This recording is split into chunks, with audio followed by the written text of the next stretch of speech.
Impresionante, pueblo de Dios. Estos son los 7 tipos de cristianos que van a ser arrojados al infierno si no cambian su forma de vivir. Pueblo del Señor, vamos a ver este video atentamente. Por favor, esté atento a este video.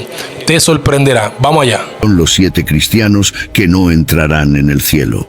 Mantente atento y mira hasta el final del video para asegurarte de que no estás cometiendo ninguno de estos errores. El primer cristiano que no entrará en el cielo, un cristiano que ama el dinero y los bienes materiales. Los términos cristianismo y prosperidad material están tan entrelazados hoy en día que son casi indistinguibles uno del otro. No nos sorprende que sea así. Sabemos que Dios no desea la ruina ni la miseria de nadie. Pero debes saber que según la Biblia, el cristianismo y la riqueza no siempre fueron términos comunes e inseparables. De hecho, el propio Jesús hizo una afirmación absolutamente controvertida sobre las riquezas en Mateo 19, versículos 23 y 24. Entonces Jesús dijo a sus discípulos: «En verdad os digo que difícilmente entrará un rico en el reino de los cielos. Otra vez os digo que es más fácil que un camello pase por el ojo de una aguja que un rico entre en el reino de Dios». Hay diversas interpretaciones que se han dado sobre este pasaje. Lo cierto es que Jesús advierte cuán terriblemente difícil es tener riquezas y entrar en el reino de los cielos. Pero ¿acaso hay algo malo con tener riquezas y ser cristiano? En realidad, no hay nada malo con este hecho. Dios tiene inmensas riquezas y es el dueño de todos los tesoros. Él es el dueño del oro y de la plata y los puede dar a quien Él desee. El gran problema entonces está en el amor al dinero. No podemos servir a Dios y al mismo tiempo servir a las riquezas, de acuerdo con Mateo 6, versículo 24. ¿Pero es acaso posible ser cristiano y amar el dinero? ¿No dice acaso la Biblia que el amor al dinero es la misma idolatría? Por increíble que parezca, es posible ser cristiano y amar el dinero. Veamos lo que tiene que decir el apóstol al respecto en primera carta a Timoteo 6 versículos 9 al 10. Pero los que quieren enriquecerse caen en tentación y trampa y en muchas codicias insensatas y nocivas que sumergen a los hombres en la ruina y en la perdición. Porque el amor al dinero es la raíz de todos los males, y algunos en esa codicia se desviaron de la fe y se traspasaron a sí mismos con muchos dolores. En este pasaje no solo se afirma que el amor al dinero es el peor de todos los males, sino también hace una sorprendente declaración. Es posible desviarse de la fe cristiana por causa de la codicia. El pasaje advierte claramente sobre la perdición que puede producir el amor al dinero. La palabra perdición no está muy de moda hoy en las iglesias. Ninguno de nosotros querría oírla, mucho menos experimentarla, pero lamentablemente nadie está exento de experimentarla si comienza a correr tras el dinero. Lo triste de todo esto es que el evangelio que se está predicando hoy en día es, en muchos casos, idolátrico. Los mismos líderes que deberían guiar a las ovejas por el camino de la verdad y de la vida eterna están encargándose, a través de la malinterpretada doctrina de la prosperidad, de sembrar en los creyentes la codicia y el amor por las cosas materiales. Tal vez te estés preguntando, ¿cómo debe entonces un verdadero cristiano ver el dinero? La respuesta es bastante simple. Debemos ver el dinero de la misma manera que Cristo lo veía. Veamos solo 3 pasajes donde Cristo expresa su voluntad al respecto. Mateo 6, versículo 25. No os preocupéis por vuestra vida, por lo que vais a comer o beber, ni por vuestro cuerpo, por lo que vais a vestir. Lucas 16, versículo 13. No podéis servir a Dios y a las riquezas. Mateo 6, versículo 33. Buscad pues primero el reino de Dios y su justicia, y todas estas cosas os serán añadidas. En estas y muchas otras palabras de Jesús queda algo absolutamente claro. El dinero y la prosperidad material de ninguna manera deben ocupar un lugar central en nuestra vida. Lo que un hijo de Dios debe buscar primordialmente es agradar a su Padre a través del amor y la justicia, sabiendo que su Padre nunca lo dejará ni lo desamparará. Un verdadero hijo de Dios no se preocupa por conseguir riquezas. Él sabe que Dios puede darlas cuando desee, de acuerdo acuerdo con sus propósitos eternos y perfectos en Cristo Jesús. El segundo cristiano que no entrará en el cielo, un cristiano que no sabe perdonar las ofensas de otros. Este es probablemente el pecado más cometido por el pueblo cristiano hoy en día y el más grave según la Biblia. Veamos lo que Jesús tiene que decir al respecto en Mateo 6 versículos 14 y 15. Porque si perdonáis a los hombres sus ofensas, también vuestro Padre Celestial os perdonará a vosotros. Pero si no perdonáis a los hombres sus ofensas, tampoco vuestro Padre os perdonará vuestras ofensas. ¿Notaste lo contundente que es Jesús con esta afirmación? Pero si no perdonáis a los hombres sus ofensas, tampoco vuestro Padre perdonará vuestras ofensas. El perdón es la esencia del Evangelio. Una persona que no comprende de cuántos pecados ha sido perdonada, no podrá perdonar a aquellos que la ofenden. Cada día debemos aprender a perdonar a aquellos que nos ofenden y nos causan dolor. Este es definitivamente uno de los ejercicios más difíciles y dolorosos de la vida cristiana, pero es un ejercicio absolutamente necesario en la formación de nuestro carácter. Si nuestro Señor Jesucristo, a pesar de haber sido herido, abofeteado, golpeado, traspasado, acusado injustamente y desnudado en público, pudo decir: Padre, perdónalos porque no saben lo que hacen.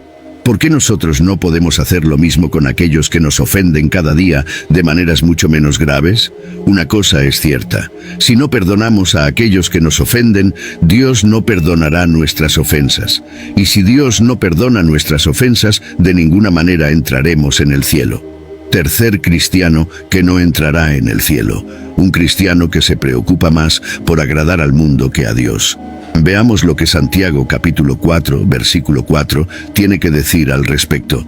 Adúlteros y adúlteras, ¿no sabéis que la amistad con el mundo es enemistad contra Dios? Cualquiera que quiera ser amigo del mundo se establece como enemigo de Dios. Este pasaje, por supuesto, no significa que no podemos tener amistades en el mundo o que no podemos compartir de vez en cuando con los incrédulos o con aquellos que no comparten nuestra fe.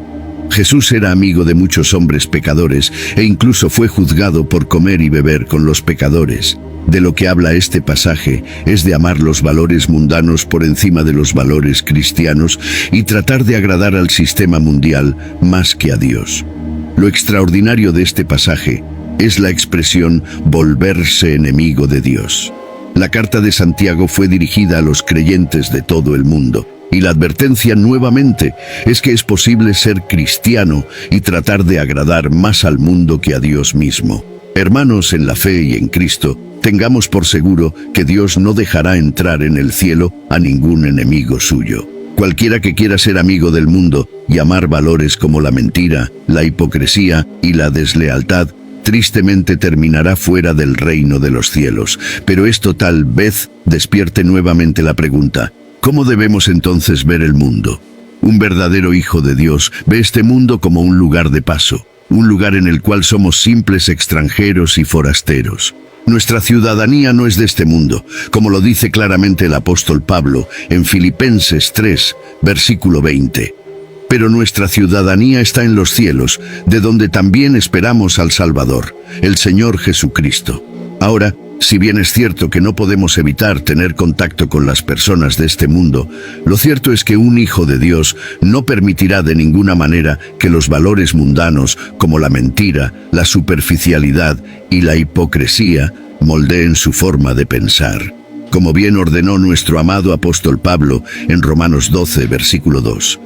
Y no os conforméis con este mundo, sino transformaos por la renovación de vuestro entendimiento, para que experimentéis cuál sea la buena, agradable y perfecta voluntad de Dios. Tengamos cuidado, el mundo cada día intentará imponernos sus valores temporales.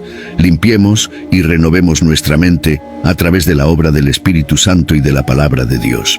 Cuarto cristiano que no entrará en el reino de los cielos: un cristiano que peca cada día voluntaria y conscientemente. Sabemos que Cristo perdonó todos nuestros pecados en la cruz y que no hay ningún pecado pasado, presente ni futuro que no esté cubierto con la preciosa sangre del Cordero. Pero ¿qué ocurre si con nuestras acciones negamos la sangre que nos rescató? Esta es una de las advertencias más serias de la Biblia, registrada en la carta a los Hebreos, capítulo 10, versículos 26 a 29. Veamos exactamente lo que dice. Si seguimos pecando deliberadamente después de haber recibido el conocimiento de la verdad, ya no queda sacrificio por los pecados, sino solo una terrible expectativa de juicio y de fuego ardiente que consumirá a los enemigos de Dios. Versículo 29. De cuánto más severo castigo creéis será considerado merecedor aquel que pisoteó al Hijo de Dios y que profanó la sangre del pacto con la cual fue santificado e insultó al Espíritu de gracia. La advertencia es absolutamente clara y contundente. Una persona que, después de conocer a Cristo y ser purificada con su preciosa sangre, decide seguir su antigua forma de vida, está afirmando implícitamente con sus actos que la sangre de Cristo, que lo purificó de sus pecados, no tiene ningún valor. ¿Comprenden la gravedad del asunto? Pero lo realmente grave de este asunto es que el versículo 27 dice claramente que ya no queda ningún sacrificio por sus pecados. Cristo murió una vez por todas para perdonar todos nuestros pecados. El sacrificio de Cristo no puede ser realizado nuevamente. Si una persona niega con sus actos el precioso valor de la sangre de Cristo, simplemente no tendrá entrada en el cielo. ¿Cómo debe entonces un hijo de Dios ver el pecado? El pecado es algo que puede ocurrir en cualquier momento en nuestra vida. Absolutamente nadie está exento de pecar y ofender a nuestro Padre. Pero un verdadero hijo de Dios sabe reconocer inmediatamente cuando ha pecado, llorará inmediatamente después de pecar, pidiendo a nuestro Padre que nos perdone, y Él misericordiosamente nos perdonará y nos limpiará de toda maldad, como dice la primera carta de Juan, capítulo 1, versículo 9. Si confesamos nuestros pecados, Él es fiel y justo para perdonarnos los pecados y limpiarnos de toda injusticia. Pero si el pecado se convierte en el estilo de vida de un cristiano, sin que esto le represente ningún dolor ni arrepentimiento, su destino con toda seguridad no será el cielo.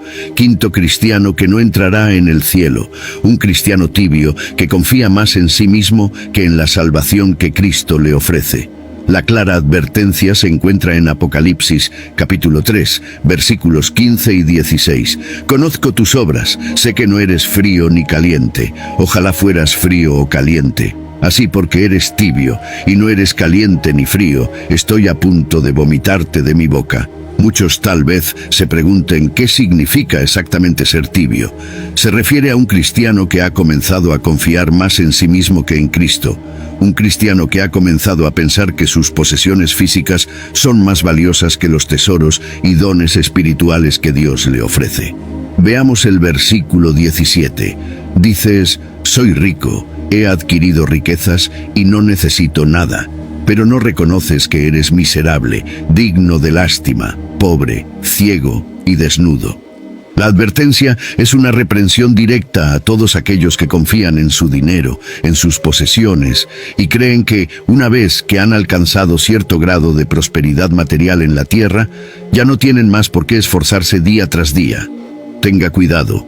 La vida cristiana no consiste en cuánto dinero poseemos en esta tierra, ni en cuántas propiedades materiales hemos logrado tener, sino en esforzarse cada día por seguir a Cristo, siguiendo sus enseñanzas, renunciando a nuestro egoísmo y prepotencia. Pero, nuevamente, hay una advertencia muy seria para este tipo de cristianos. Estoy a punto de vomitarte de mi boca. El pasaje claramente no necesita mayor explicación. Un cristiano que ha sido vomitado de la boca de Dios de ninguna manera entrará en el cielo. Sexto cristiano que no entrará en el cielo. Un cristiano que no ama a su prójimo y que no practica la bondad hacia los necesitados. El cristianismo y el amor al prójimo son dos cosas inseparables. Una persona que asegura sinceramente seguir a Cristo es necesariamente una persona sacrificada por el bienestar de los demás, así como Cristo se sacrificó por nuestro bienestar. Es absolutamente contradictorio decir que somos hijos de Dios y aborrecer a nuestro prójimo. Pero dejemos que sea la propia Biblia la que nos aclare este maravilloso punto. Primera carta de Juan, capítulo 4, versículo 20. Si alguien dice amo a Dios y aborrece a su hermano, es mentiroso, pues quien no ama a su hermano a quien ha visto, ¿cómo puede amar a Dios a quien no ha visto? Versículo 21. Y tenemos de él este mandamiento, que quien ama a Dios, ame también a su hermano. Examinémonos mucho para que no seamos hallados carentes de amor y misericordia para con los pobres y necesitados. El versículo dice claramente que quien dice amar a Dios y no ama a su prójimo es un mentiroso. Tenga por seguro que Dios no dejará entrar en el cielo a ningún mentiroso. Esto nos lleva directamente al último punto para terminar de entender este asunto. Séptimo cristiano que no entrará en el cielo. Un cristiano que aborrece las leyes de Dios no entrará en el cielo. Esta es probablemente una de las cosas más desafiantes que pronunció el propio Señor Jesucristo en su famoso Sermón del Monte. Veamos lo que el propio Jesús tiene a decirnos al respecto en Mateo 5 versículos 17 al 20. No piensen que vine para abolir la ley o los profetas. No vine para abolir, sino para cumplir. Porque de verdad les digo que, hasta que el cielo y la tierra pasen, ni una jota ni una tilde pasará de la ley, hasta que todo se cumpla. Aquel, pues, que viole uno de estos mandamientos, por menor que sea, y así enseñe a los hombres, será llamado el menor en el reino de los cielos. Aquel, sin embargo, que los cumpla y enseñe, será llamado grande en el reino de los cielos. Porque les digo que si su justicia no supera a la de los escribas y fariseos, de ninguna manera entrarán en el reino de los cielos. El versículo deja absolutamente claras tres cosas. Cristo no vino para abolir, romper o anular la ley. La ley de Dios está absolutamente vigente hasta hoy, y nuestra justicia debe ser mayor que la de los fariseos para entrar en el reino de los cielos. Ahora bien, sabemos que Cristo es nuestra justicia, y que Él cumplió la ley para justificarnos, como dice la segunda carta a los Corintios 5 versículo 21. Al que no conoció pecado, lo hizo pecado por nosotros, para que en él fuéramos hechos justicia de Dios. Sin embargo, esto no significa de ninguna manera que debemos aborrecer la ley de Dios o detestarla. Cristo mismo dijo que todo aquel que enseña a no cumplir los mandamientos de Dios será llamado muy pequeño en el reino de los cielos. Wow, pueblo de Dios, este video es impresionante y le eriza la piel a uno. Todos sabemos que en estos últimos tiempos muchos cristianos, muchos hermanos en la fe están tibios, están fríos y se ha metido mucha apostasía a la iglesia en estos últimos tiempos. Todos sabemos que la palabra de Dios dice, y el apóstol Pablo lo dijo en 1 de Timoteo, dijo que el Espíritu dice claramente que en los posteros tiempos muchos apostatarán de la fe escuchando espíritus engañadores y doctrinas de demonios. Y eso es lo que estamos viendo. Mucha gente, hermano, que su alma se va a perder porque se están corrompiendo y están tibio y frío. Así que Dios te bendiga, te guarde. Si este video te gustó, por favor dale un like, suscríbete, dale me gusta y compártelo para que otras personas puedan ser bendecidos con esta palabra y con esta advertencia, porque esto es una fuerte advertencia para todos los cristianos. Bendiciones.